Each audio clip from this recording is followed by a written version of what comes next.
Today, we're diving into the epic story of one of humanity's most powerful symbols, the lighthouse. And believe me, it is so much more than just a tower with a light. It's a story born from tragedy, packed with incredible innovation, and it really shows our relentless drive to conquer the unknown. So let's just stop and think about this for a second. Before GPS, before radar, before you could even really rely on a map, how did you navigate the sea at night? How did you find your way home when the coastline was just a dark, deadly, invisible line of rocks? Well, the answer was pretty brilliant. You had to build a star on Earth. And the catalyst for the most famous lighthouse in all of history wasn't some grand ambition.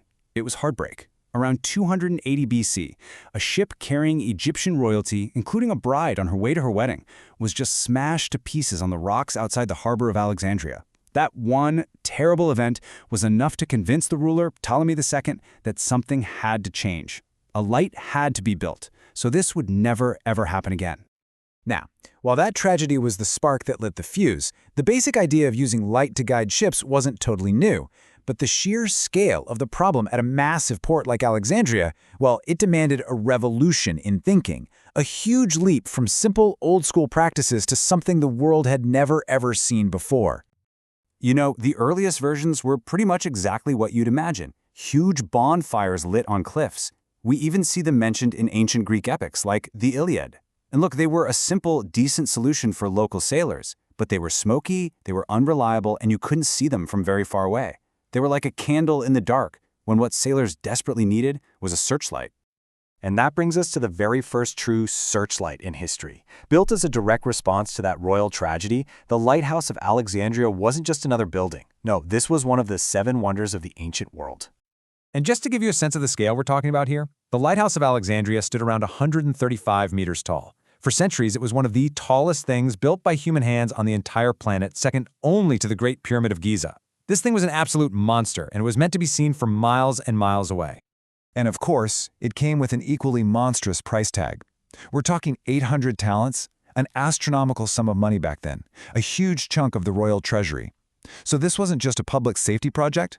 This was a massive statement of Alexandria's wealth, its power, and its absolute mastery over the sea.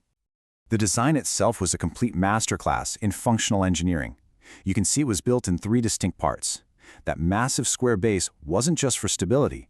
It's where they kept all the fuel and machinery. The middle section, the octagon, held the oil reservoirs. And that circular bit at the very top, that's where the magic happened, with the lantern and the mirror. Every single part of its shape served a critical purpose. But the real genius, the absolute game changer, was on the inside. The light source wasn't just some big open fire. It was focused by a gigantic polished bronze mirror with a curve that was calculated with incredible precision. This mirror took the firelight and concentrated it into a single, powerful beam that could be seen up to 35 kilometers away. It was, for all intents and purposes, an ancient searchlight, a piece of tech that was centuries ahead of its time. An idea this powerful, this revolutionary, well, it wasn't going to stay in one place for long. The concept of the lighthouse started to spread, and it was adapted and evolved by different civilizations all across the known world, from the Mediterranean all the way to the maritime Silk Road in China. And this timeline here really shows you how far and wide that idea traveled.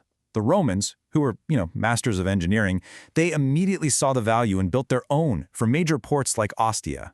The concept then traveled along trade routes, popping up in China by the 7th century. After a bit of a quiet period in the Middle Ages, the idea was revived with a passion in Renaissance Europe, leading to these incredible feats like the Cordoue Lighthouse, the very first one ever built right in the middle of the open sea. And what's really cool is that as the idea spread, it adapted to local cultures. In the West, Roman lighthouses were often these stark, powerful stone towers. They were symbols of imperial control. But in the East, the function was often blended beautifully with the culture. So in China, for example, you'd see minarets of mosques or Buddhist pagodas along the coast fitted with lights, serving a dual purpose as both a spiritual beacon and a navigational one. Okay, so having a tall tower is one thing. But the real challenge, the day-in, day-out problem, is how you keep a light burning bright and steady through storms, wind, and darkness. And solving that required constant innovation in everything from the fuel to the optics to the construction itself. The #1 headache was always the fuel. Wood and coal, cheap, but way too smoky and unreliable.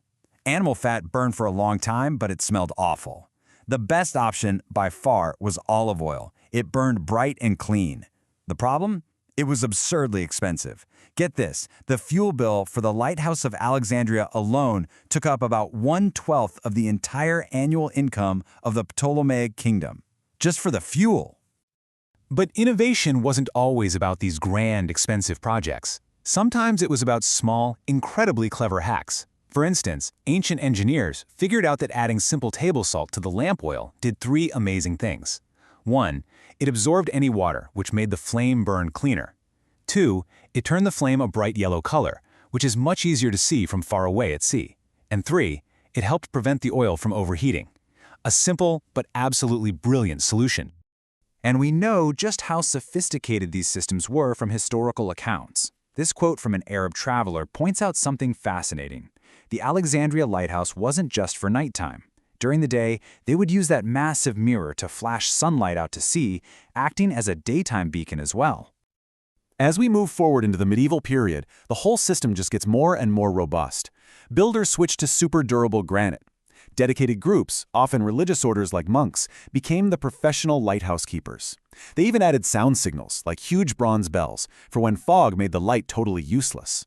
And maybe most importantly, formal organizations were created to fund, build, and maintain entire networks of lighthouses. It was becoming a real system. So, what's the big picture here? What was the ultimate impact of all this innovation? Well, solving the problem of how to get a ship safely into port did way more than just save lives. It fundamentally reshaped human society. The economic equation is actually pretty simple. Before lighthouses, the risk of losing your ship was incredibly high. That meant trade volume was low and port cities really struggled to grow.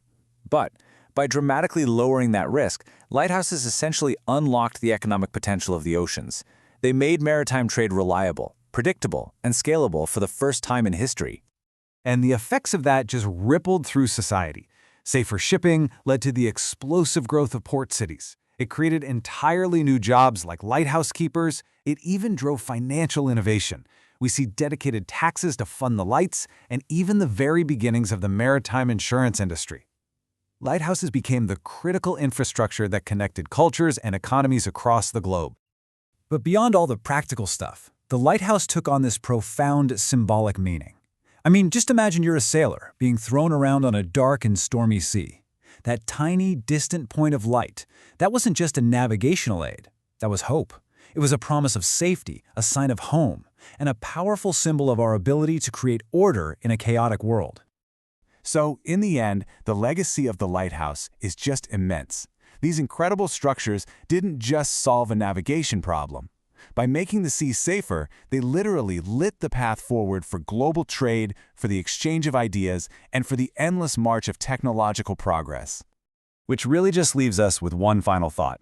We obviously no longer rely on burning oil in a stone tower to find our way. But in our modern world, which is flooded with a sea of digital information, it's worth asking, what are the lighthouses that we use to guide us through all the noise and navigate our way to the truth?